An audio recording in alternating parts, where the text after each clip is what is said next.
मतलब मैं चाहती थी तो मैं खुद के फोटोज तो जरूर क्लिक कर सकती थी, बराबर आप भी खुद के फोटो जरूर क्लिक कर सकते थे दिवाली में, राइट? पर नहीं, हम ऐसे हैं कि एआई है तो बस एआई का ही यूज करें। मैंने बहुत सारे मेरे दिवाली के एआई फोटोज जनरेट किए हैं, मैंने बहुत सारे प्रॉम्प्ट्स यूज किए, और अगर आपको प्रॉम्प्ट्स चाहिए तो मैं आपको यहाँ पे स्क्रीन पे बता दूंगी। स्क्रीनशॉट ले लो, कॉपी करो और जाके गूगल जेमिनाई पे पेस्ट कर दो, आपका एक फोटो ऐड कर दो उसके साथ कि बाबा ये मेरा चेहरा है, ऐसा दिखता है।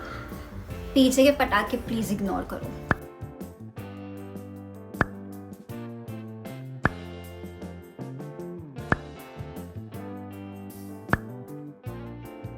बट या तो आपके सारे दिवाली के फोटोज जनरेट करो, एंड अगर आप वो पोस्ट करोगे तो मुझे जरूर टैग करना, ताकि मैं देख सकूं कि वाओ सबके दिवाली के फोटोज कितने अच्छे आए हैं। चलो बाय।